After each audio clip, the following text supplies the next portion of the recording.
So it's Australia based. Yep. We're actually filming this episode of TV Shira in Australia. Kidding. We're not. We're totally not. I wish.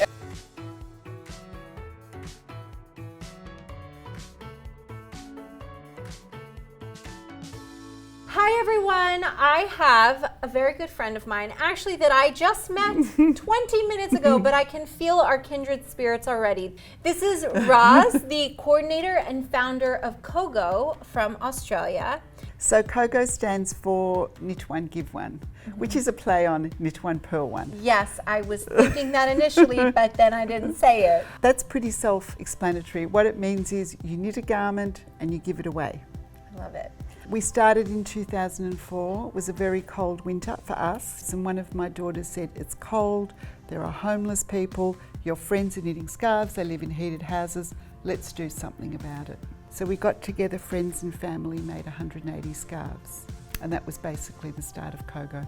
And it just rolled on from then. I know that you're very proud of your numbers. Mm-hmm. And I love that, and I would love for everyone to know how many garments you have collected and sent out. Since we started, nearly 500,000. Wow, that's a lot. It is a lot of garments. That's a lot. We supply about 300 organisations. Okay.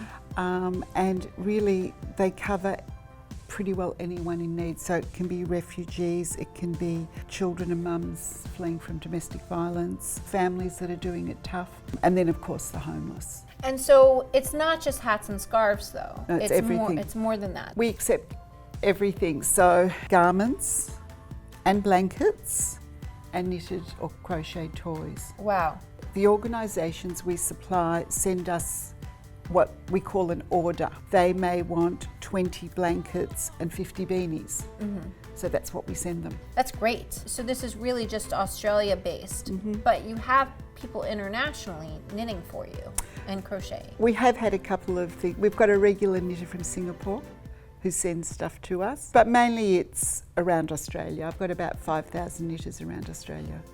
Wow. And then every Tuesday morning we have a group of about 20 volunteers come in, and a lot of them aren't knitters. So we unpack whatever's come in, sort it out, label it with a little tag that says handmade with love by Kogo.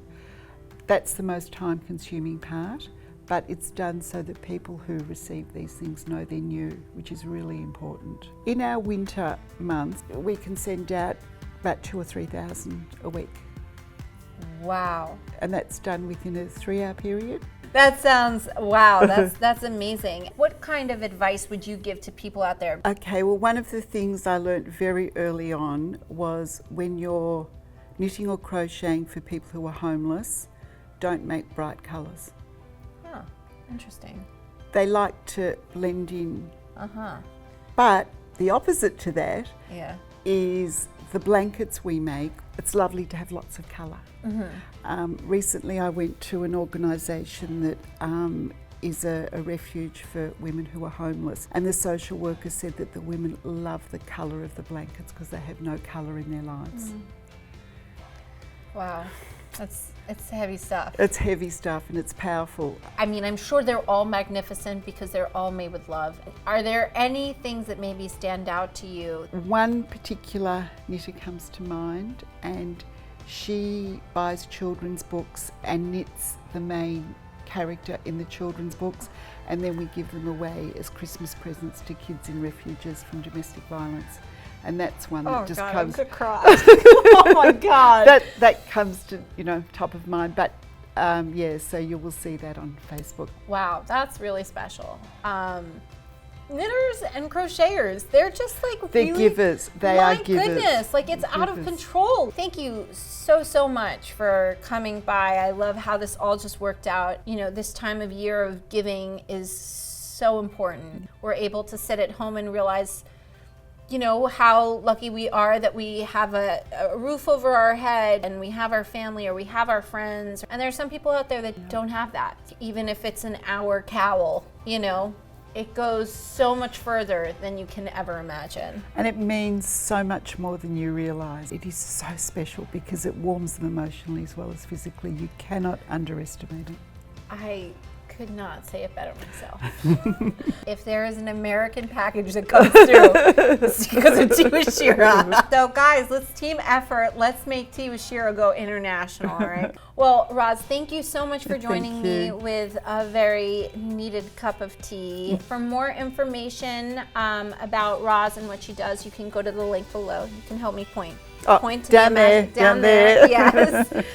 You can give this video a big thumbs up, and remember to subscribe to our YouTube channel, and you can find more wonderful Tea with Shiras like this. Do you have a question for them out there? I'd just like to know which charities you knit for and what you make for them. I like that. So remember to leave your comments below. And again, thank you so much for joining us. Thank you. No, thank you very much. Bye, everyone. It's lovely. You're an amazing person. No. Yeah, you are. No, I don't The think so. people that say no, because I always say yes. The